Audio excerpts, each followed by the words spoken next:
오늘 우리가 흘려보내는 사랑의 헌금이 명상호 형제와 그 가족들에게 큰 위로가 되기를 축복합니다. 하나님의 말씀을 보겠습니다. 출애굽기 20장 1절로 3절의 말씀입니다. 찾으신 줄 알고 함께 봉독하도록 하겠습니다. 하나님이 이 모든 말씀으로 말씀하여 이르시되 나는 너를 애굽 땅 종되었던 집에서 인도하여 낸 내 하나님 여호와니라. 너는 나 외에는 다른 신들을 내게 두지 말라. 아멘.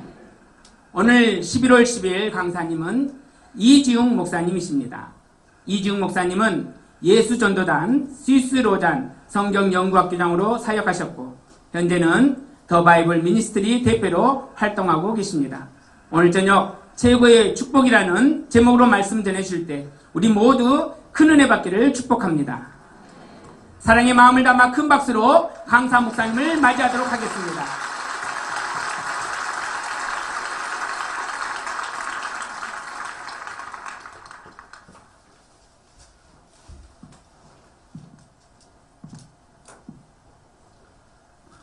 창세기부터 요한계시록까지 각각의 성경에는 각각의 독특한 주제와 메시지가 담겨 있습니다.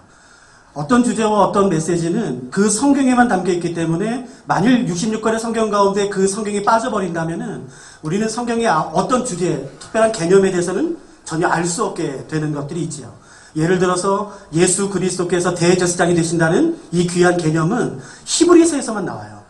사실 예수님은 대제사장이 되신다라는 개념은 우리에게 너무 익숙한 주제이긴 하지만 성경 66권 가운데 모두 그 개념과 주제가 언급되는 것이 아니라 사실은 히브리서에서만 언급되는 아주 중요한 주제입니다. 그러니까 어떤 주제와 어떤 개념, 어떤 메시지는 어떤 한 성경에만 나오죠. 근데 반면에 어떤 주제는 여러 성경에 나와요. 4-5권의 성경 가운데 그 주제와 메시지가 나오기 때문에 이 메시지와 이 개념을 알기 위해서는 그 성경을 두루 살펴보는 것이 매우 중요합니다. 그러나 어떤 주제들은 창세기부터 요한계시록까지 전권에 걸쳐서 흐르고 있는 아주 중요한 주제들이 있습니다.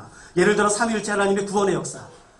그런 것들은 어느 한 성경에만 나오는 것이 아니라 창세기부터 요한계시록까지 전권에 흐르고 있는 것을 우리가 알 수가 있죠. 또 하나의 주제는 하나님 나라입니다. 그렇기 때문에 하나님 나라는 성경에서 창세기부터 요한계시록까지 중에 가장 중요한 성경의 주제라고 말해도 과언이 아닌 것이에요. 그래서 만일에 하나님 나라에 대해서 혹시라도 강의를 듣게 되거나 공부할 기회가 되신다면은 절대로 뒤로 빼지 마시고 반드시 공부하는 것이 필요하죠. 구약 성경을 보면은 이스라엘은 하나님 나라에 있어서 하나님으로부터 아주 중요한 역할을 부여받게 됩니다. 근데 이때 그냥 역할만 부여받는 것이 아니라 사실은 이스라엘은 하나님으로부터 어느 나라나 어느 민족도 경험하지 못했던 주어지지 않았던 놀라운 하나님의 선물과 축복을 부여받게 돼요. 어느 나라도 경험하지 못했던 것들이에요. 어느 나라도 소유하지 못했던 하나님의 축복입니다. 그런 것들을 이스라엘이 받게 되는 것을 우리가 종종 보죠. 예를 들어 성전, 성막.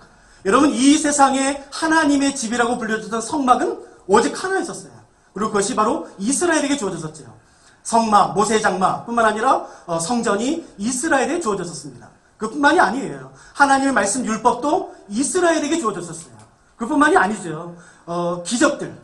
여러분 한 사람이 경험하는 것이 아니라 한 나라와 민족이 경험했던 그 놀라운 기적들이 있습니다. 홍해가 갈라지고 출애굽을 경험하고 만나와 메추라기로 40년 동안 하나님의 돌보심을 받고 구름기둥과 불기둥으로 하나님의 인도하심을 받고 한 사람이 아니라 온 나라와 온 민족 전체가 하나님의 축복을 받는 것이에요. 요단강이 갈라지고 여리고성이 무너지고 그러니까 여러분 상상할 수 없었던 어느 나라도 경험하지 못했고 상상하지도 못했던 그 놀라운 하나님의 선물과 축복이 이스라엘에게 주어져요. 그것뿐인가요? 아니에요. 기적뿐만 아니라 이스라엘은 정말 놀라운 하나님의 사람들도 주어졌었어요. 제사장, 대제사장, 또 선지자들, 레위인들 같은 하나님의 사람들을 불려졌던 아주 놀라운 사람들입니다. 모세, 엘리야, 엘리사, 이사야, 에스겔, 예레미야, 다니엘. 그러니까 이름만 들어도 정말 꼭 한번 만나보고 싶은 그런 놀라운 하나님의 사람들이 이스라엘에게 주어졌었어요. 그뿐인가요? 아니요. 여러분 예수 그리스도께서 이스라엘, 유대의 혈통으로 오세요. 그러니까 사실은 이스라엘은 하나님 나라의 나라에서 아주 중요한 역할을 부여받지만 그뿐만이 아니라 다른 어느 나라들은 상상도 못했던, 경험하지도 못했던 아주 놀라운 축복을 선물을 받게 됩니다. 여러분 한번 생각해 보시겠어요? 그렇다면 이스라엘이 하나님으로 받은 그 놀라운 축복과 선물들 가운데 최고는 뭘까요? 가장 놀라운, 가장 최고의 선물은 뭐였을까요? 여러분 반대로 한번 볼까요? 그렇다면 하나님께서는 그의 백성 이스라엘에게 무엇인가를 좀 주고 싶어 하세요. 선물을 주고 싶어 하세요. 축복을 주고 싶어 하세요. 그렇다면 하나님 입장에서 그의 백성에게 가장 주길 원하셨던 선물은 뭘까요? 가장 주길 원하셨던 축복, 선물. 정말 이거는 내 백성이 꼭 가졌으면 좋겠어 라고 생각하시면서 하나님이 그의 백성에게 가장 주길 원하셨던 것은 뭘까요? 성경에 보면 하나님께서는 그의 백성에게 뭔가 기대하셨던 것이 있는 것 같아요. 무엇인가 원하는 게 있었던 것 같아요. 하나님께서 그의 백성을 향해서 어떤 소원을 가지셨던 것 같아요. 그것을 알 수 있는 단서들이 성경에 곳곳 언급됩니다. 오늘 저희가 살펴보려고 하는 것은 하나님께서는 그의 백성에게 뭔가를 주셨는데, 선물을 주셨는데 하나님 입장에서 그의 백성에게 가장 주길 원하셨던 것은 뭐였을까? 하나님 입장에서 가장 주길 원하셨던 축복은 뭐였을까라는 것이에요. 이스라엘 백성들은 430년 동안 애굽에서 종로로 타다가 드디어 출애굽을 경험하게 됩니다. 여러분 430년 동안 남의 나라에서 종노릇을 했어요. 내일을 계획할 수가 없습니다. 아무리 자식이 똑똑한 아이가 태어난다 할지라도, 정말 기가 막힌 재능과 은사를 가지고 태어난다 할지라도 내일을 꿈꿀 수가 없어요. 왜냐하면 그 아이는 노예가 될 것이기 때문에 그래요. 내일을 꿈꿀 수가 없습니다. 내일을 계획할 수가 없어요. 소망이 없어요. 내일이 없어요. 그러니까 절망밖에 없어요. 처참한 삶, 비참한 삶. 그런 이스라엘 백성들이 애굽에서 430년의 삶을 살게 되는데, 원하긴 원하지만 자기 힘으로 결코 이룰 수 없었던 그 출애굽의 놀라운 은혜가 하나님의 전적인 은혜로 이스라엘 백성들에게 주어져요. 근데 흥미로운 것은 뭐냐면은 하나님께서 이스라엘 백성들을 애굽에서 건져내시자마자 바로 신의 광야로 데리고 오세요. 신의 산으로. 그러고 나서는 하나님께서 다른 사람의 손을 빌리지 않고 직접 10개의 요구사항을 직접 적으세요. 그래서 그걸 이스라엘 백성들에게 말씀하십니다. 이거 지켜라, 이거 지켜라. 그러니까 그 10개의 요구사항, 다른 사람의 손을 빌리지 않고, 여러분 성경을 적으셨을 때는 하나님께서는 사람의 손을 빌리셨어요. 그러나 이 10개의 요구사항만큼은 사람의 손을 빌리지 않으세요. 하나님이 직접 적으세요. 이스라엘 백성들을 애굽에서 출애굽시키자마자 바로 신의 산으로 데리고 와서 하나님께서 10개의 요구사항을 직접 적으세요. 그래서 이걸 디미세요. 야, 이거 지켜라, 이거 지켜라. 이거 내가 너희들한테 원하는 거야. 라는 것이에요. 여러분 그게 뭔가요? 10계명이에요. 그렇기 때문에 10계명, 10개의 계명을 자세히 살펴보면 하나님께서 그의 백성에게 원하시는 것이 무엇인지, 기대하시는 것이 무엇인지, 가장 소원하신 것이 무엇인지 우리가 알 수가 있어요. 근데 그 중에 10개 중에서도 가장 먼저 요구하신 것, 그건 더 중요하겠죠. 그 10개의 요구사항 중에서도 하나님이 너무 급하니까 가장 먼저 요구하신 거겠죠. 우리는 그걸 첫 번째 계명이라 불러요. 그러니까 우리가 알 수 있는 것은 뭐냐면은 그 10계명, 10개의 요구사항 중에 첫 번째 요구사항을 우리가 살펴보면 하나님께서 그의 백성에게 정말로 원하시는 것, 기대하시는 것, 소원하시는 것이 무엇인지 알 수 있다라는 뜻이에요. 여러분, 우리가 지금 출애굽기를 읽었죠. 출애굽기 1장 2절은 이렇게 시작되죠. 나는 너를 애굽 땅 종되었던 집에서 인도하여낸 내 하나님 여호와니라. 여러분 이스라엘 백성들은 애굽에서 종노릇했습니다. 내일을 계획할 수 없고 어떠한 소망과 희망도 가질 수 없고 절망밖에 없고 비참함과 처참한 삶, 그 자존심을 세울 수 없는, 자존감이 완전히 무너진 그런 처참한 삶을 살았어요. 그리고 하나님의 전적인 은혜로 하나님께서 이스라엘 백성들을 건져내세요. 그러고 나서 이제 요구하세요. 야, 이거 지켜라. 내가 너한테 원하는 거 이거야 라는 것이에요. 그것이 첫 번째 요구사항, 우리가 1계명이라고 부르는 것이에요. 여러분 저를 보세요. 혹시 이것은 말씀 좀 띄우지 마시겠어요? 여러분 1계명은 외우시죠? 에이, 성경은 교회는 다니시잖아요. 여러분 1계명은 외우시죠? 그럼 다 같이 한번 외워볼까요? 하나님께서 다른 사람의 손을 빌리지 않고 직접 10개의 요구사항을 적으셨어요. 그리고 그 중에서도 가장 먼저, 제일 첫 번째, 그 정도 우리가 좀 암기했을 필요가 있죠. 자, 첫 번째 요구사항, 1계명은 뭔지 한번 같이 외워볼까요? 자, 시작. 너는 나 외에는. 지금 답이 두 개예요. 어떤 분은 이제 두지 말라, 어떤 분은 섬기지 말라. 여러분 한번 보실까요? 3절. 너는 나 외에는 다른 신들을 내게 두지 말라예요. 여러분, 그런데 많은 한국 성도님들 가운데 이 1계명을 섬기지 말라로 기억하시는 분이 꽤 되세요. 여러분, 그러나 기억하세요. 성경에는 10계명이 딱 2번 나옵니다. 출애굽기 20장 그리고 신명기 5장. 딱 10계명은 두 번밖에 나오지 않아요. 어디를 봐도 1계명은 섬기지 말란 말은 없습니다. 두지 말란 말이에요. 그러면 왜 우리는 섬기지 말라로 기억할까요? 제가 한번 역추적해봤어요. 우리가 지금 개역 개정 성경을 사용하고 있지요. 우리가 이 이전 성경이 개역 한글이에요. 여러분, 성경에는 제일 앞과 뒤에 사도신경, 주기도문 그리고 십계명이 기록되어 있어요. 근데 옛날 성경에는요, 앞과 뒤에 십계명이 있었는데 그때 성경을 옮겨 적을 때에 너는 나 외에 다른 신을 섬기지 말라로 옮겨 적었어요. 그래서 성경을 보신 것이 아니라 성경의 제일 앞과 제일 뒤를 보고서 암기하신 분들은 1계명을 이렇게 기억하십니다. 너는 나 외에 다른 신을 섬기지 말라. 근데 여러분 꼭 기억하시겠습니까? 오늘 이루는 절대로 운동하지 마세요. 1계명은 섬기지 말라가 아니에요. 성경 어디에도 그런 말은 없습니다. 원문에도 그래요. 어떻게 되냐면 너는 나 외에 다른 신을 내게 두지 말라예요. 그러니까 여러분 잘 보세요. 섬기지 말란 말은 이해가 돼요. 그러니까 개념이 명확합니다. 아, 우상 숭배하지 말라는 것이구나. 아, 가나안 땅에 들어가면 수많은 우상들이 있죠. 아세라, 목상도 있고 바알신도 있고 수많은 몰렉도 있죠. 아, 그러니까 하나님께서는 다른 신을 섬기지 말라라고 말씀하시는 거구나 라고 생각할 수가 있어요. 근데 그러지 않습니다.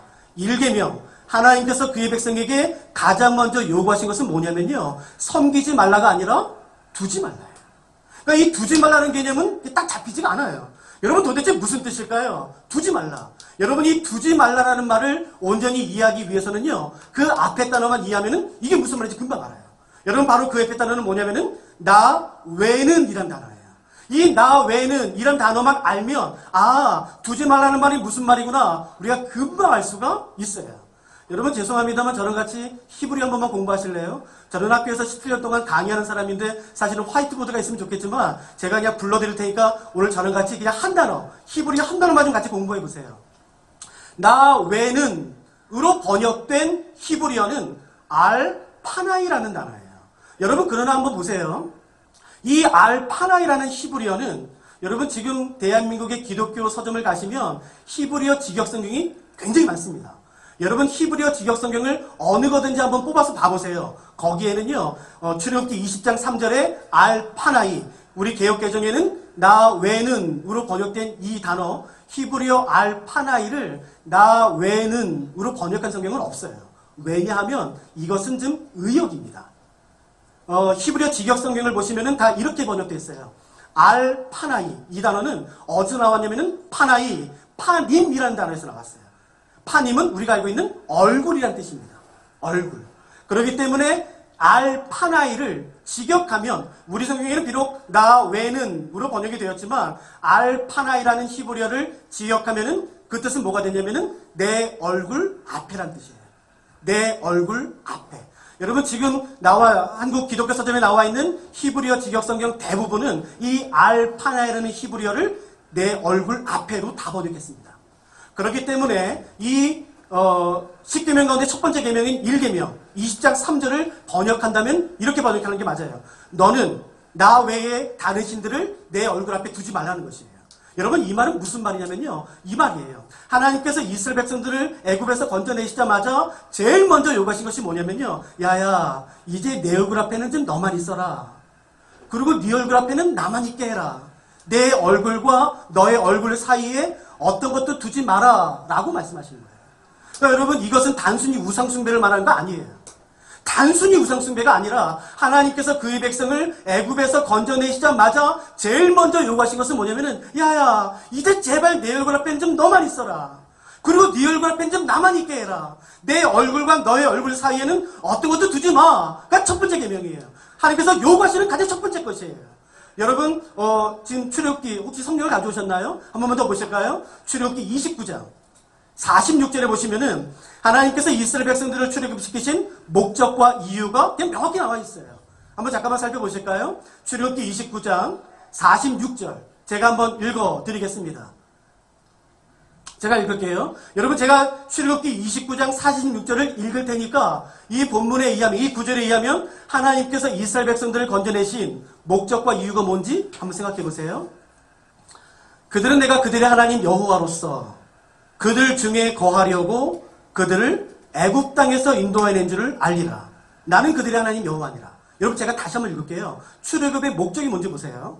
그들은 내가 그들의 하나님 여호와로서 그들 중에 거하려고 그들을 애굽 땅에서 인도해낸 줄을 알리라. 여러분 이 말씀에 의하면 하나님께서 이스라엘 백성들을 애굽에서 건져내신 이유는 뭔가요? 같이 거하고 싶은 거예요. 그냥 같이 있고 싶은 것이에요. 여러분 하나님이 돈이 필요했나요? 여러분 그러면 이스라엘 백성들 출애굽시키면 안 돼요. 애굽 백성을 데리고 나와야죠. 여러분 그 당시 애굽은요 전 세계 최강대국일 뿐만 아니라 돈을 가장 많이 가지고 있었어요. 그러니까 정말로 하나님이 원하시는 게 돈이었다면 여러분 하나님은 이스라엘 백성들을 출애굽시킬 것이 아니라 애굽 백성을 데리고 나와야 되는 것이에요. 여러분 하나님께서 원하시는 게 일꾼이었나요? 좋은 건물이었나요? 그러면 이스라엘 백성들이 아니라 애굽 백성들을 데리고 나와야 돼요. 그 당시에 모든 최첨단 기술은 다 애굽 사람들에게 있었어요. 여러분 하나님께서는 이스라엘 백성들을 애굽에서 건져내시자마자 제일 먼저 요구하신 것이 뭐냐면 이거예요. 야야 이제 제발 내 얼굴 앞엔 좀 너만 있어라. 그리고 네 얼굴 앞엔 좀 나만 있게 해라. 내 얼굴과 네 얼굴 사이에 어떤 것도 두지 마가 하나님께서 이스라엘 백성들에게 요구하신 가장 첫 번째입니다. 여러분 출애굽기 29장 46절을 봐도 하나님께서 이스라엘 백성들을 건져내신 가장 첫 번째 목적은 그냥 같이 있고 싶은 것이에요. 여러분 구약의 출애굽은 사도 바울의 서신에 의하면 예수 그리스도의 구원과 연결됩니다. 하나님께서는 이스라엘 백성들을 애굽에서 건져내셨어요. 그것은 다른 말로 하면 뭐냐면은 예수 그리스도의 십자가를 통해 우리를 죄에서 구원하셨다는 뜻입니다. 여러분 그렇다면 하나님께서 우리를 구원하신 목적은 뭘까요? 우리를 향해서 가지고 계신 기대는 뭘까요? 출애굽의 목적과 똑같습니다. 야야 이제 제발 내 얼굴 앞엔 좀 너만 있어라. 네 얼굴 앞엔 좀 나만 있게 해라. 내 얼굴과 네 얼굴 사이에 어떤 것도 두지 마. 이것이 하나님의 가장 큰 소원이에요. 여러분 죄송합니다만 제가 건방지게 이 말뜻을 알아요. 저는 지금도 젊지만 더 어렸을 때부터 한 3, 4년 전부터 부모님을 떠나서 외국에 좀 많이 있었어요. 특히 유럽에 있었어요. 그래서 더 젊었을 때부터 부모님을 좀 많이 떠나 있었죠. 그래서 저희 어머니가요, 저를 광적으로 좋아해요. 정말 광적으로 좋아해요. 그래서 한 번은 외국에서 살다가 잠깐 제주도 열방대학에서 말씀사역 전체 책을 맡게 돼서 제주에 산 적이 있어요. 그때 한국에 살 때에 비행기를 1년에 한 140번, 150번 탄 것 같아요. 그러니까 일주일에 두세 번씩 올라왔어요. 일이 많고 강의가 많고 모임과 회의가 많아서 일주일에 한 두세 번씩 1년에 150번 정도 비행기를 탔으니까 꽤 많이 탔죠. 그런데 서울에 와도 부모님을 자주 찾아뵙지는 못했어요. 부모님이 서울 외곽에 사시거든요. 전화는 자주, 오늘 아침에도 드렸지만 전화는 자주 드리지만 자주 찾아뵙지는 못했어요. 그러면 저희 어머니가 제 아내에게 전화를 합니다. 제 첫째 아들 이름이 준서거든요. 얘 준서엠이야. 이번 주에 저기 준서아범 서울 올라와. 예 어머니 올라가요. 언제 올라와? 얘 화요일 날 금요일 날. 그러면 언제 내려가? 그때 몇 시 비행기야? 그럼 딱 끊으세요. 여러분 그리고 저희 어머니가 뭐 하는지 아세요? 제가 내려가기로 한 비행기 시간 1시간 전부터 공항에 나오세요. 여러분 공항에 나오시려면요 1시간 이상의 버스를 타셔야 돼요. 70이 훨씬 넘은 할머니가 무릎도 안 좋은 양반이 여러분 그 버스를 갈아타고 공항까지 와요. 그래서 제가 그 한국에 살았을 때는요 버릇이 김포공항만 가면 제가 두리번 걸어요. 어머니 오셨나? 죄송해요. 제가 나이가 47인데 아직도 엄마라고 불러요. 어머니 좀 약간 멀어서 그냥 엄마라고 부르니까 좀 양해해 주세요. 엄마 오셨나? 그리고 엄마 얼굴을 딱 보는 순간 제가 뻐럭 화를 내요. 왜 나오셨어요? 왜? 왜냐하면요 몇 년 전에 저희 어머니가 공항에 나오다가 버스가 급정거하는 바람에 넘어져서 팔이 부러졌어요. 여러분 이른이 훨씬 넘은 어른이 팔이 부러지니까요 잘 안 굳던데요. 제가 모든 강의 취소하고 얼른 병원에 뛰어갔다고요. 그래서 병원에서 새끼손가락 걸고 약속했어요. 어머니 제가 자주 찾아뵙지 못해서 어머니가 공항에 나와서 제가 너무 죄송하고 저도 어머니 뵙는 건 너무 좋아요. 그러나 아들이 돈 다 대줄 테니까 이제 버스 타지 마세요. 택시 타세요. 택시. 아들이 그거 다 대줄 테니까 제발 버스 타지 마세요. 저랑 약속하세요. 버스 탈 거면 나오지 마. 제가 약속했다고요. 그래서 저희 어머니가 알았어 새끼손가락 걸고 약속을 했어요. 그래서 제가 공항에서 어머니 얼굴을 보면은 항상 어떻게 하냐면요 어머니 오늘 택시 탔어요? 버스 탔어요? 그러면 어머니가 항상 그래요. 지웅아 그게 중요한 게 아니야. 그러면 버스 탄 거예요. 그러면 제가 항상 말해요. 왜 나오셨어요? 왜 나오셨어요? 여러분 이 얼굴이 뭐라고? 여러분 정말로 저희 어머니가 1시간 이상 버스를 타고 공항에 나와서 이 얼굴 30초 봐요. 길면 1분. 정말 길면 1분. 저 방해받을까봐요. 방해될까봐 저희 어머니가 절대 그렇게 하는 장관이 아니세요. 빨리 들어가. 주면 너 얼굴 바스가 돼서 빨리 들어가. 그리고 허리가 구부정해서요. 이렇게 간다고요. 가면 또 1시간 가야 돼요.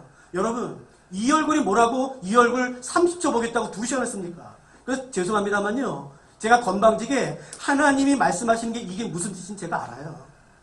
하나님이 이스라엘 백성들을 건져 내시자마자 제일 먼저 요구하신 게 뭔지 아세요? 야야 이제 내 얼굴 앞에는 좀 너만 있어라. 그리고 네 얼굴 앞에는 나만 있게 해라. 내 얼굴과 네 얼굴 사이에 어떤 것도 두지 마. 여러분 이분이 하나님이세요. 저는 모태신앙이고 지금까지 단 한 번도 우상 숭배한 적이 없습니다. 그러면 제가 1계명을 지킨 사람인가요? 아니에요. 여러분. 여러분 이건 우상 숭배를 말하는 게 아니에요. 그 정도가 아닌 것이에요. 하나님께서 그의 백성에게 가장 원하시는 건 뭐냐면요. 그냥 교제하게 원하시는 것이에요. 그냥 같이 있고 싶은 것이에요. 이제 제발 좀 내 얼굴 앞에 너만 있어. 그리고 네 얼굴 앞에는 좀 나만 있게 해. 우리 사이에 어떤 것도 없게 해. 이분이 하나님이세요. 여러분 한번 생각해 보세요. 제가 공항에서 저희 어머니 만났는데 왜 나오셨어요? 돈 필요하세요? 자, 10만 원 자. 에이그 돈 주니까 좋아하는 것 봐. 그냥 입에 해볼래 해가지고 얼른 가세요. 여러분 제가 정말 저희 어머니가 그렇게 했다면 저한테 뭐라고 그러실래요? 야 무슨 이게 목사야. 세상에 이런 사람이 어째서 안 그러시겠어요? 죄송해요. 근데 우리가 주일날 그렇게 해요. 돈만 내면 하나님 더 기뻐하시겠지. 하나님 내가 지난달보다 10만 원 더 언급했어요. 하나님 좋아하는 것 봐. 여러분 우리 하나님은 돈에 환전하신 분이 아니세요. 여러분 하나님이 정말로 원하시는 게 뭔지 아세요? 이제 제발 내 얼굴 앞에 좀 너만 있어라. 그리고 네 얼굴 앞에 좀 나만 있게 하고 나의 얼굴과 너의 얼굴 사이는 제발 어떤 것도 두지 마. 여러분 이분이 하나님이세요. 여러분 사랑 해보셨어요? 사랑? 너무 아득한데. 저는 이제 결혼 16년 차 됐는데요. 저랑 제 아내는 같은 교회에서 자라났어요. 이 자매가 저를 사랑하는지 확신이 없을 때, 저 혼자 좋아하고 있을 때, 저 혼자. 여러분 짝사랑 해보셨잖아요. 그때 그 설렘, 여러분 그 짝사랑 할 때는요, 이게 고백을 할까 아니야. 그러다 거절당하면 어떡하지? 이 사람이 나를 좋아하나? 나를 어떻게 생각하나? 그런 두려움이 있잖아요. 그래서 혼자 짝사랑 할 때. 여러분 짝사랑 하면요, 아무리 힘든 일이 있어도요, 그 사람만 지나가면 얼굴이 막 화져. 이게 통제가 안 돼요, 여러분. 근데 그 사람만 지나가면 또 막 이렇게 하고 있다가, 그 사람 또 얼굴이 막, 여러분 얼굴 제어가 안 돼요. 여러분 심지어 저는 같은 교회, 제 아내는 제 같은 교회 출신이거든요. 그 주보에 그 기도 이름으로 제 아내 이름이 올라가잖아요. 여러분 그 사람이 없어도 그 주보 이름만 봐도 심장이 막 벌렁벌렁. 여러분 그거는 그냥 근데 그걸 누구 주보가 누구를 뿌겨가지고 쓰레기통에 누가 너 그러면 같이 누가 확 찢어지겠죠.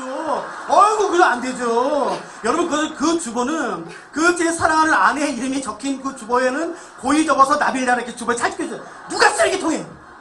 여러분 보세요. 근데 그렇게 하다가 어떻게 하다가 내가 고백을 했어요. 근데 그 사랑이 받아들여졌어요. 그러면 어떠세요? 오장을 다 얻은 것 같지요. 하루 종일 같이 있어요. 하루 종일. 밥도 같이 먹고 학교도 같이 가고 뭐 책도 보고 뭐 차도 같이 먹고 같이 공부하고 하루 종일. 그다음에 이제 결국 밤이 되면요. 자매 집까지 가죠. 저도 항상 데려다 줬어요. 들어가. 그러면 자매가 들어가요? 절대 안 들어가지? 그러면 자매가 그러죠. 제 아내가. 자기 먼저 가세요. 뭐 자기 먼저 가. 자기 먼저 가. 여러분 그러다가 어떻게 하는지 아세요? 버스 한 대까지 같이 와요. 그래서 버스 한 대까지 와서 버스가 오면 어떻게 되는지 아세요? 버스가 왔어요? 아니 자매가 말하죠. 타고 가세요. 제가 말하죠. 저 버스 끼요. 뭘 끼요? 다 똑같은 버스인데. 여러분 다 보내요. 그래가 또 자매 집까지 와요. 그럼 다시 와요. 그게 뭐 하는 짓이에요. 여러분 그러다가 자매가 이제 시간이 돼서 잠이 들어가죠. 그러면 나오면서 뭐래요? 남자가 어디서 전화 끊어죠. 자기 집에 잘 들어갔죠. 뭘 잘 들어? 문만 열면 바로 집인데. 뭐 자기는 버스 잘 탔어요. 뭘 잘 타요? 버스 하면 되는 건데. 여러분 그러다가 또 1시간 통화해요. 그리고 끊을 때 어떻게 끊는지 아세요? 우리 못한 얘기는 내일 만들. 뭘 못해서 아니 없어. 여러분 잘 대답해보세요. 이 비정상적이고 이 비상식적이고 비효율적인 이 상황을 한 단어로 설명해보세요. 그게 뭐예요? 여러분 사랑이에요. 여러분 누가 사랑을 이성적이라 말합니까? 여러분 누가 사랑을 효율적이라고 말합니까? 아니요. 사랑 자체가 비효율적이고요. 비이성적이고요. 절대로 이해할 수 없는 겁니다. 여러분 사랑하는 두 남녀가 교제하다가 관계가 깨졌어요. 누가 더 힘들까요? 남자요? 여자요? 아닙니다. 더 사랑하는 사람이 힘듭니다. 여러분 대답해 보세요. 하나님과 내 관계가 깨졌어요? 누가 더 힘들까요? 여러분 우리는 관심도 없어요. 꺼졌어요? 말하지! 몰랐네 하나님. 그게 뭐예요 그게? 여러분 우리는 관심도 없어요. 관심도. 여러분 난리치는 분은 하나님이세요. 여러분 말이 됩니까? 독생자를 죽여요? 그건 여러분 비상식적이에요. 그건 이성적이지 않아요. 그건 효율적이지 않아요. 여러분 그 사람 뭘 회복하려고 여러분 독생자를 죽입니까? 그건 말이 안 되는 거예요. 여러분 난리치는 건 하나님은 난리쳐요. 우리는 관심도 없어요. 여러분 만일에 교제하는데 여러분 지금 교제 중이라면 이 사람이 내가 마음이 상한 걸 몰라요. 자기 때문에 마음 상한 걸 몰라요. 여러분 교제하지 마세요. 정말 그건 위험한 거예요. 그거 별로 건강하지 않아요. 어떻게 모를 수 있어요. 근데 여러분 아세요? 우리는 관심이 없어요. 아니 돈만 내면 되지 뭘. 내가 11조 하잖아 11조. 내가 주정원금하고 선교원금 하잖아. 내가 지난달보다 10만 원 더 했다고 하나님. 그러면 됐지 뭘. 여러분 하나님은 돈을 구걸하시는 분이 아니세요. 하나님이 정말로 그의 백성에게 원하시는 건 뭐냐면 이제 제발 내 얼굴 앞엔 좀 너만 있어라. 너의 얼굴 앞에는 나만 있게 해라. 나의 얼굴과 너의 얼굴 사이에는 어떤 것도 두지 마. 여러분 이분이 하나님이세요. 제가 몇 년 전에 저희 예수전도단에서 대학생 전체 모임을 할렐루야 교회에서 한 적이 있어요. 제가 할렐루야 교회 이제 집회 가서 이제 식사하고 집회 전까지 1시간이 남아서 그 바로 앞에 카페에 갔었어요. 목사님이랑. 그래서 차를 마시는데 우연하게 앉은 자리 바로 옆자리가 누구냐면요. 남자 여자가 앉아있더라고요. 그런데 그 남자와 여자가 앉아있는데 거짓말 전혀 안 하고 제가 40분 앉아있었거든요. 40분 동안 앉아있는 동안에 둘이 한마디도 안 했어요. 둘이 핸드폰만 했습니다. 이게 기대서. 그래서 제가 생각했어요. 둘은 교제하는 사이가 아닌가 보다.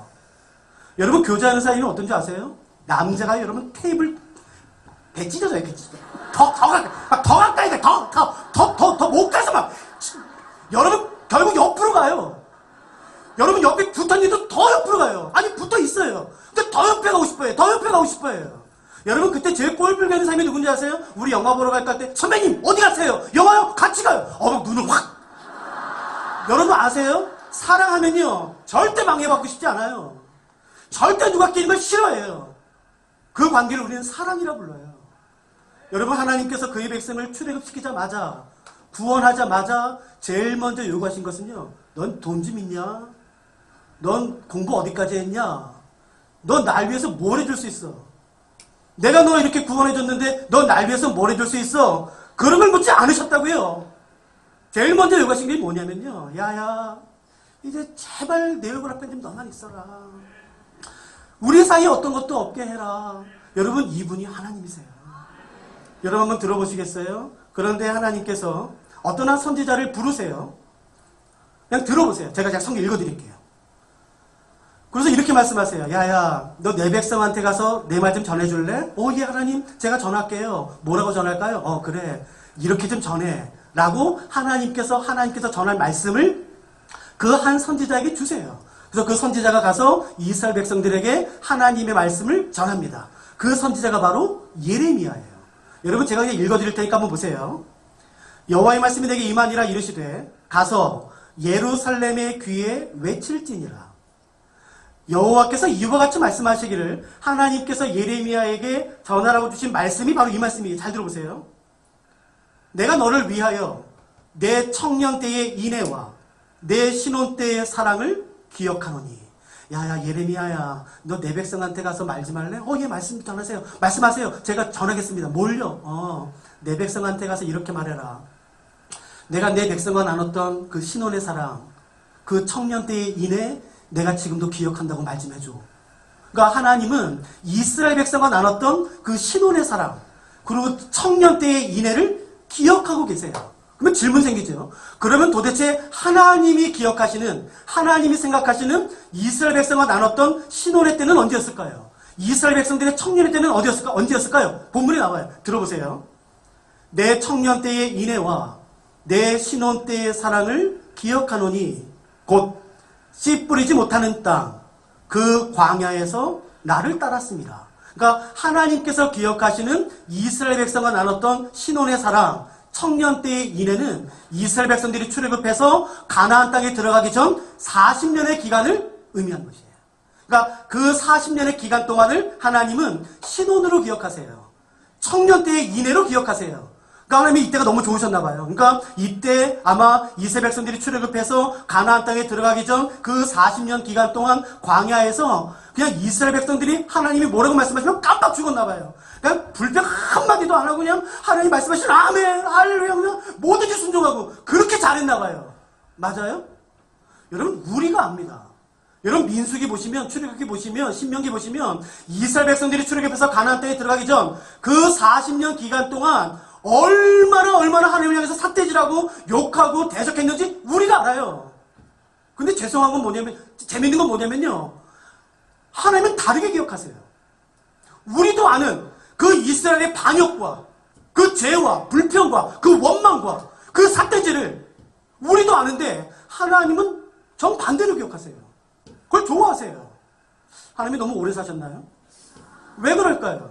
왜냐하면요. 본문에 하나님도 그 광야를 이렇게 알고 계세요. 들어보세요. 광야 곧 사막과 구덩이 땅, 건조하고 사망의 그늘진 땅, 사람이 그곳으로 다니지 아니하고 그곳에 사람이 거주하지 아니하는 땅으로 기억하세요. 그러니까 여러분 하나님도 기억하시는 그 광야는 어떤 곳인 줄 아세요? 야 거기는 사람이 살 데가 못 되지. 사람이 살기는커녕 야 다니지도 못한다. 거기 뭐 그늘이 있냐 음식이 있냐 물이 있냐. 거긴 못 살아. 거기는 사람이 사는 것조차 뿐만 아니라 다니지도 못하는 땅이야. 거기는 사망의 그늘진 땅이야. 물이 있냐 거기 뭐 그늘이 있냐 음식이 있냐 거기 뭐 사람이 못 살아. 하나님도 그걸 아세요. 여러분 이스라엘 백성들이 불평했지요. 원망했지요. 삿대질했지요. 하나님 뭐만 말씀하시면 원망하고 불평했지요. 그러나 잘 들어보세요. 여러분 구름이 떠오르면 이스라엘 백성들이 불평해요. 아 왜 구름이 떠오르고 난리야. 내일 떠오르지. 근데 이스라엘 백성들이요 불평하면서 짐을 싸요. 그리고 구름이 왼쪽으로 가요. 아 왜 또 왼쪽이야. 오른쪽 가고 싶은데. 근데 불평하면서 왼쪽으로 가요. 불평하면서. 여러분 가다가 구름이 멈춰요. 그러면 또 불평. 아, 왜 또 멈춰? 좀만 더 하지. 빌 받았을 때 좀 더 하지. 불평하면서 멈춰요. 그러니까 여러분 잘 보세요. 광야는 어떤 곳이었냐면요. 예, 맞아요. 이스라엘 백성들이 하나님을 향해서 불평했던 곳이에요. 원망했던 곳이에요. 짜증냈던 곳이에요. 삿대질하고 죄졌던 곳이에요. 그러나 광야는 어떤 곳인지 아세요? 하나님 말씀이 그들에게 전부였어요. 구름이 떠올랐을 때 불평을 했지만 단 한 번도 짐을 싸지 않은 적은 없었어요. 구름이 오른쪽으로 갔을 때에 여러분 불평은 하지만 왼쪽으로 간 적은 없어요. 여러분 불평은 하지만 구름이 멈췄을 때에 다 멈췄어요. 하나님이 그게 좋으셨나 봐요. 불평은 하지만 여러분 광야에서만큼은 이스라엘 백성들에게 하나님의 말씀은 전부였었어요. 그 사람이 이렇게 기억하세요. 야야 예레미야야 너 내 백성한테 가서 한마디만 좀 해줘라. 예 하나님 말씀하세요. 내가 내 백성과 나눴던 그 신혼의 사랑 있지 않냐? 그 내 백성의 그 청년 때에 풋풋했던 그 인애 있지 않냐? 사랑? 그건 내가 아직도 기억한다고 말해줘. 저는 하나님이 오늘 우리에게 이 말씀하고 싶어 하신다고 믿어요. 여러분도 그럴 때 있으셨어요? 그 하나님과 나눴던 그 신혼의 사랑, 첫사랑, 그 풋풋했던 인애 기억나세요? 그냥 하나님 말씀이 내 삶의 전부였었을 때. 혹시 지금은 권사님 되시고 연로해지셨다 할지라도 권사님들 새댁 때는 그러지 않았잖아요. 여러분 그때 얼마나 박해받고 구박받았습니까? 교회 간다고. 여러분 그래도 그 애기 들쳐업고 옛날에 그랬잖아요. 교회 나와서 목사님 축도도 다 끝나기 전에 빨리 돌아갔어야만 했잖아요. 옛날에 어르신들 기억나세요? 저도 모태신앙이고 교회에서 자라났거든요. 옛날은 이러지 않았잖아요. 여러분 다 자주색 방석이었어요. 자주색. 기억나시죠? 자주색 한 사람 앉는 방석, 긴 방석. 그 새벽 예배 때, 금요철회 때 거기 앉아서 얼마나 우셨어요. 그냥 예수. 라는 단어만 들어도 너무 좋고. 그게 슬퍼서 흘리는 눈물이 아니라 그냥 그 은혜, 그 예수. 너무 좋았죠. 그냥 예수라는 단어만 들어도 막 가슴이 벅찼었던 그때. 그 신혼의 사랑. 여러분 기억하세요. 하나님이 오늘 우리에게 뭐 말씀하고 싶은 거냐면요. 야야, 내가 너랑 나눴던 신혼의 사랑 내가 기억한다. 너가 나를 향해서 가졌던 그 신혼의 사랑, 풋풋했던 청년 때 인해 내가 기억해 라고 말씀하세요. 저는 기억나요. 저는 일반 대학을 나왔고 대학원에서 신학을 해서 목사 안수를 받았거든요. 전 대학교 때에 그때 뭐 묵상이라는 게 거의 없었어요. 그리고 저는 일반 대학에서 경영학을 전공했었고 저는 말씀이 너무 좋았어요. 정말 말씀이 너무 좋았어요. 그래서 새벽 6시까지 도서관에 가서 1교시 시작하기 전까지 성경을 1시간이든 2시간이든 계속 읽으면서 그냥 잘 몰라도 어떤 한 단어, 어떤 깨달음이 오면은 그 도서관에서 그냥 눈물이 흘렀었어요. 설교하려고 했던 게 아니라, 강의하려고 했던 게 아니라 그냥 말씀이 좋았었어요. 근데 그걸 들키기가 싫어서 그냥 괜히 나가서 하늘 한번 쳐다보고 그 벅찬 가슴 뭐 어떻게 할 수 없어서 그 옆에 있는 산에 올라가서 그 찬양하고 가끔씩 그런 생각이 나요. 여러분 죄송합니다. 이거 한번 양해하고 들어주세요. 저는 목사 안수 받았거든요. 여러분 목사 안수는 정말 특별한 경험이에요. 저는 기억나요. 저 목사 안수 받았을 때에 펑펑 울었어요. 이게 콧물인지 뭐 침인지 그때 느낀 감정은 하나예요. 어떻게 나 같은 놈이 목사가 될까? 어떻게 내가 하나님 말씀을 전할까? 어떻게 내가 이걸 감당할 수 있지? 어떻게 나 같은 놈이 두렵기도 하고 감사하기도 하고 여러분 그 벅찬 감정은요 이런 말할 수가 없어요. 여러분도 있으시죠? 그 말씀이 너무 좋았을 때 그 예수라는 단어만 들어도 막 가슴이 벅차고 그 너무너무 좋았을 그때 여러분 하나님께서 예레미야 선지자에 이렇게 말씀하세요. 야야 너 내 백성한테 가서 한마디만 해. 내가 내 백성과 나눴던 신혼의 사랑 청년 때의 인해 내가 기억한다고 말해줘. 근데 비극이 뭔지 아세요? 이 시대가 과거입니다. 그리고 17권의 선지서에 하나님께서는 이렇게 회상하시는 장면이 곧잘 나와요. 그런데 아세요? 모두 다 시대가 과거입니다. 너 옛날에 그랬지. 너 기억나냐? 너 나한테 어떻게 했는지 기억나냐? 너 옛날에 했던 기도 기억나냐? 너 옛날에 이랬지. 비극은 뭐냐면요. 성경에 언급되는 하나님의 회상은 100% 과거예요. 그때에. 단 한 번도 현재가 없어요. 두려운 건 뭐냐면은 하나님께서 오늘 우리에게도 이렇게 말씀하실까봐 두려운 거예요. 야, 너 기억나냐? 김장 너 기억나냐? 너 옛날에 이렇게 나섬겼었는데 너 청년 때에 너 이렇게 기도했었는데 나한테 기억나냐? 기억나냐? 그게 다 과거예요. 하나님이 우리한테 그렇게 말씀하실까봐 두려운 거예요. 여러분 정말로 무서운 게 뭔지 아세요? 은혜에 익숙해지는 것이에요. 은혜에 길들여지는 것이에요. 여러분 옛날에 처음에 은혜 받았을 때는요. 기도 제목 10개 가운데 한두 개만 응답받아도 난리칩니다. 나 간증해야 돼. 나 간증해야 돼. 나 간증해야 돼. 10개 중에 여러분 겨우 한두 개 응답받았어요. 그리고 내용 들어도 별것도 아니에요. 나 간증해야 돼. 간증해야 돼. 근데 이제는 어떠냐면요. 10개 중에 7, 8개가 응답받아요? 그러면 이렇게 말해요. 어떻게 하면 나한테 이럴 수 있어? 내가 저것이 그게 갖다 바친 돈이 얼만데? 내가 얼마나 헌신했는데? 어떻게 하면 나한테 이럴 수 있어? 여러분 정말 무서운 게 뭔지 아세요? 은혜에 익숙해지는 것이에요. 은혜에 길들여지는 것이에요. 어떻게 하면 나한테 이럴 수 있어? 여러분 정말 무서워요. 여러분 다윗은 자기가 감당할 수 없는 은혜가 하나님에 쏟아졌을 때 시편 8편에서 이렇게 말해요. 하나님 사람이 무엇이간데 주께서 저를 생각하시며 인자가 무엇이간데 저를 돌보십니까? 라고 말해요. 여러분 그뿐만 아니라 한 번만 들어보시겠어요? 역대상 17 찾지 마세요. 역대상 17장에는요. 다윗은 하나님께도 구하지도 않았던 그 감당할 수 없는 어마어마한 하나님의 은혜가 쏟아졌을 때 입버릇처럼 제일 먼저 나왔던 단어가 이겁니다. 한번 들어보세요.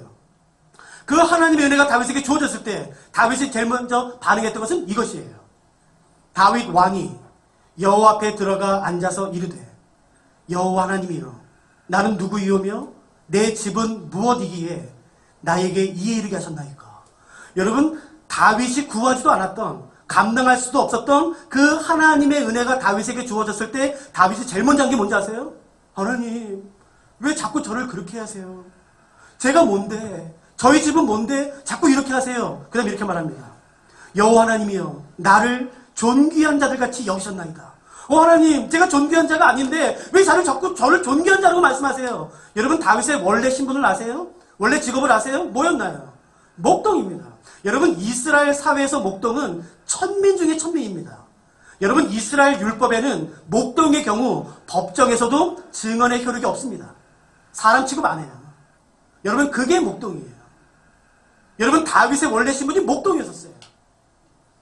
여러분, 다윗은 자기가 감당할 수 없었던 하나님의 은혜가 쏟아졌을 때 제일 먼저 반응이 뭐냐면은, 하나님, 왜 자꾸 저를 존재자처럼, 왜 저를 그렇게 대하세요? 저는 그런 사람이 아닌데, 제 집이 뭔데, 제가 뭔데, 하나님 왜 자꾸 저를 축복하세요? 저를 높이세요? 저를 존귀한 자처럼 여기세요? 왜 저에게 은혜를 주세요? 이 은혜는 내게 아닌데. 여러분, 정말 부러워요. 정말 너무너무 부러워요. 아이, 맞아. 내가 이만큼 했으면 하나님이 이만큼 축복하셔야지. 내가 지금까지 교회 갖다 바친 돈이 얼만데, 내가 지금까지 교회 헌신한 게 얼만데, 이 정도 축복해야지.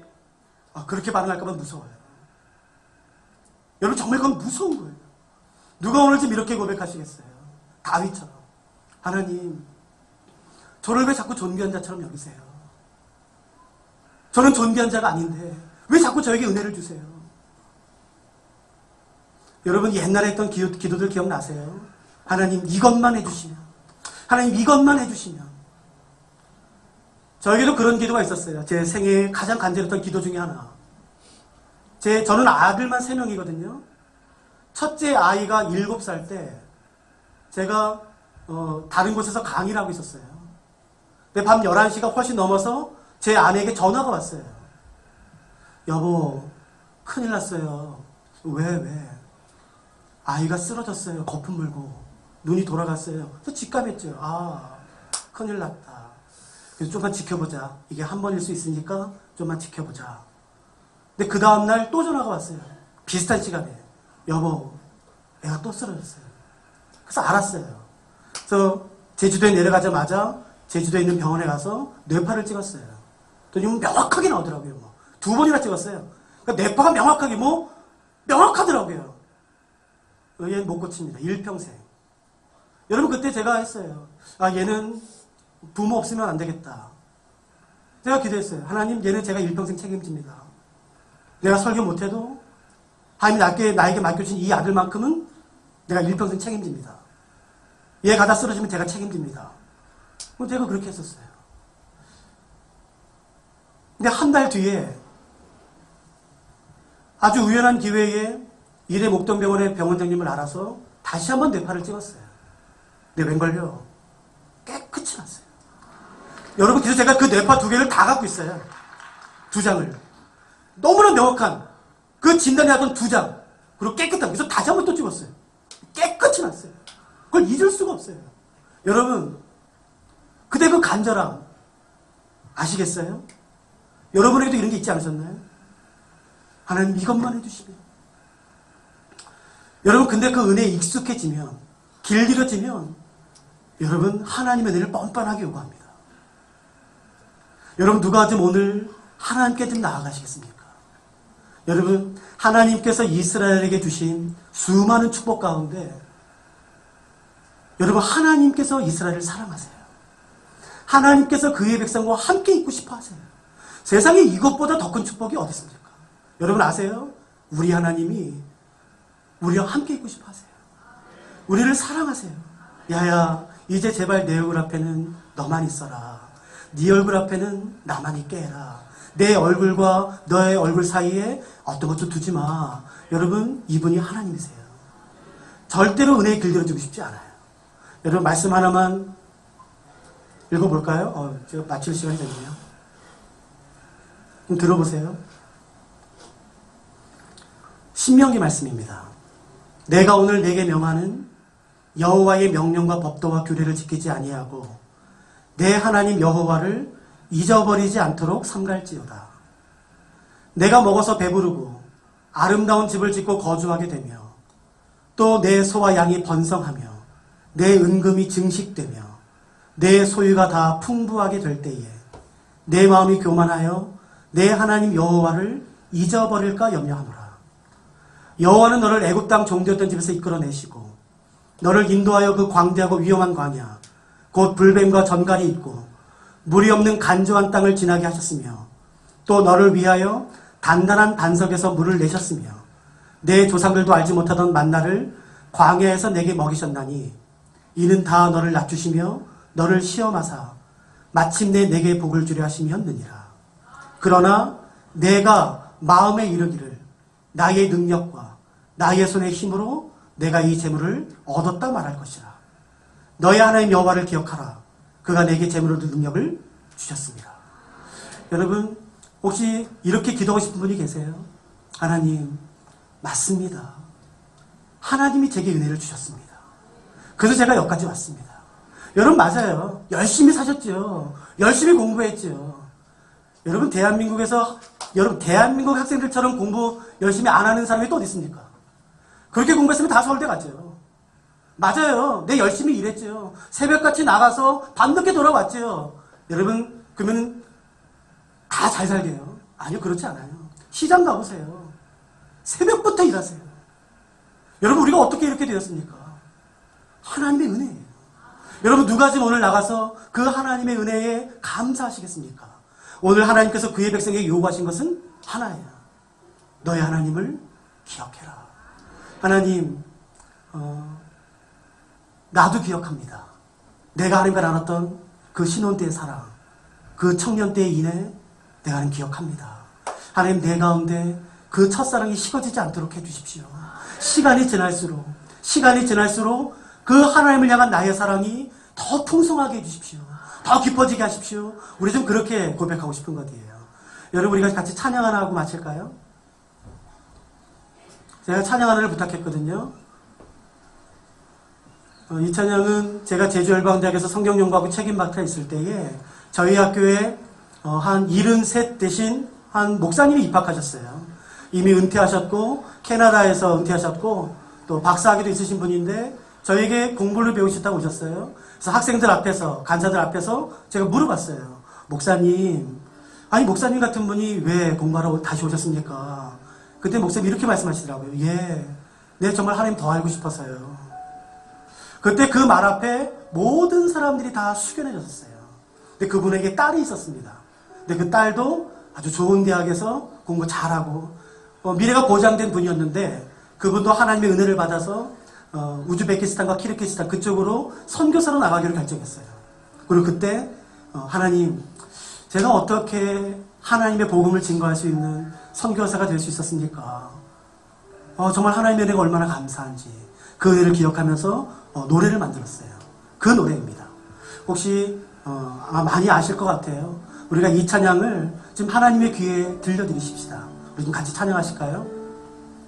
나를 지으시니가 하나님, 나를 부르시니가 하나님,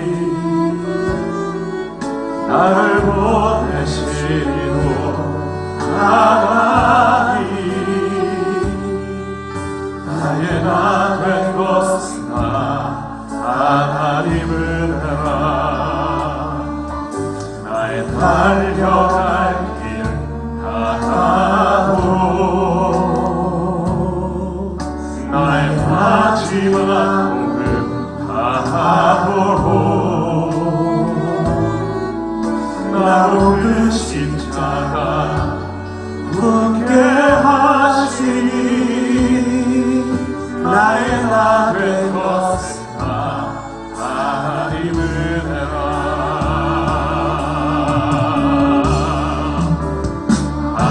한없는 은혜, 갚을 길 없는 은혜, 내 삶을 애워싸는 하나님의 은혜,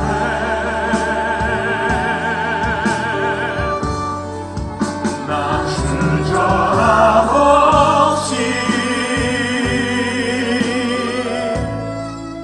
그 땅을 밟음도 나를 붙들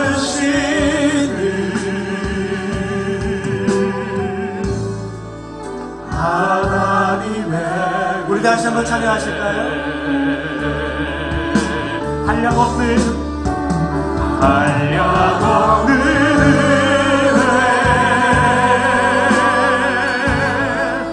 갚을 길 없는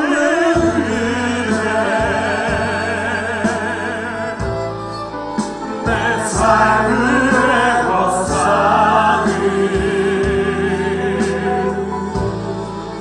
하나님의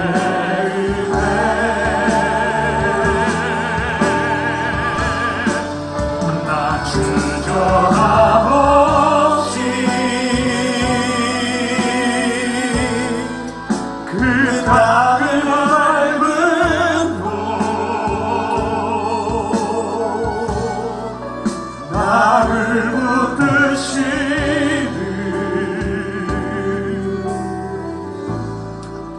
하나님 우리 다시 한번 찬양하십시오. 나를 지으시는 하나님,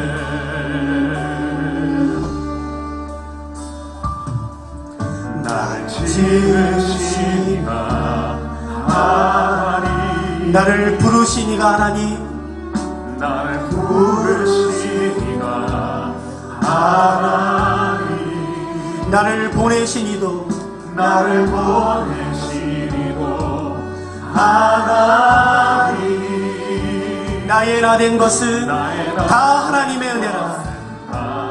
하나님의 은혜라 나의 달려갈 길 나의 달려갈 길 하나도 나의 마지막 곳 나의 마지막 목을 다하도록 나로 그 십자가 나로 그 십자 품게 하시니 품게 하시니 나의 나 된 것은 나의 나의 것은 다 하나님 은혜라. 하나님의 우리 모두 함께 하나님 찬양하십시다.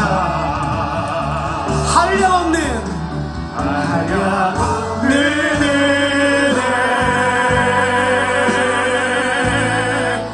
갚을 길 없는 은혜 내 삶을 내 삶을 애워싸는 하나님의 은혜 하나님의 은혜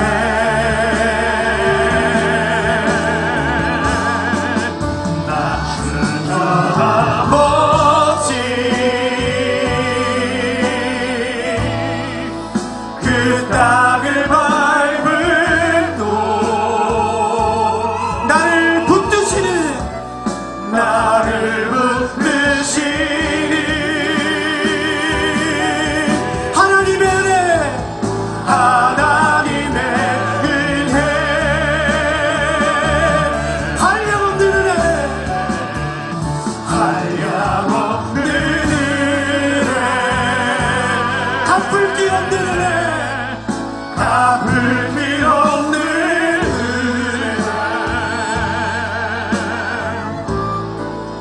내 삶을 애워싸는 하나님의 은혜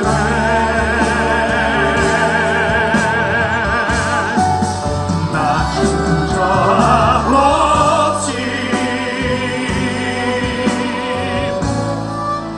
그 땅을 밟은 곳 나를 붙드시는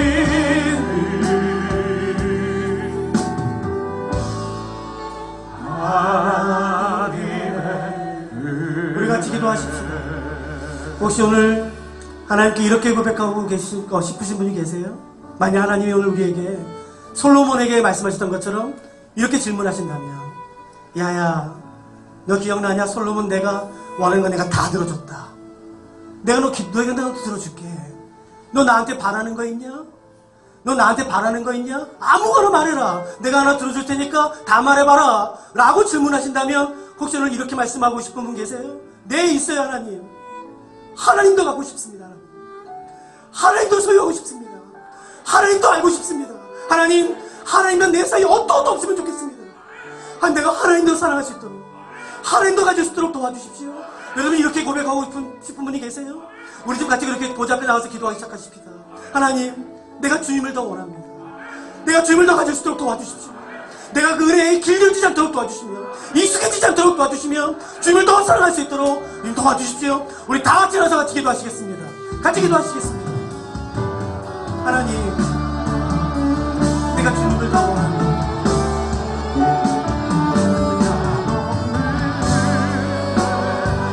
사랑하는 하나님,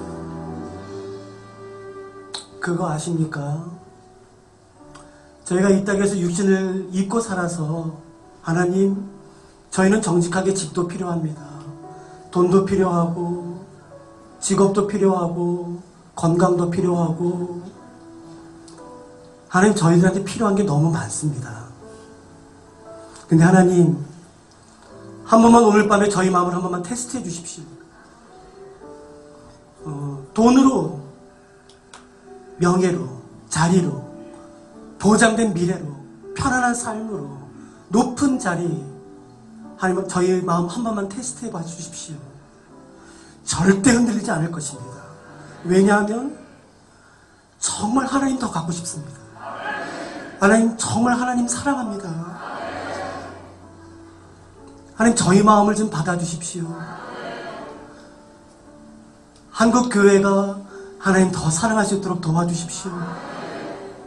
우리의 마음이 빼앗기지 않도록 도와주시고 우리의 시선과 우리의 관심이 다른 것에 빼앗기지 않도록 도와주십시오. 하나님, 그거 아십니까? 우리가 하나님 얼마나 사랑하는지. 하나님, 우리 더 사랑해 주십시오.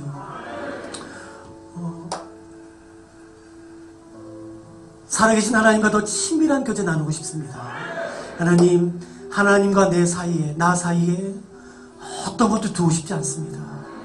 하나님, 오늘 이 밤에 우리 잃어버렸던 첫사랑이 더 회복되게 하시고 시간이 지날수록 주를 향한 우리의 사랑이 더 순전하고 깨끗하고 더 풍성해질 수 있도록 도와주시옵소서. 하나님, 우리가 연약해서 또 죄에 넘어질지 모르겠지만 하나님 꼭 기억해 주십시오. 하나님 꼭 기억해 주십시오. 정말 사랑합니다.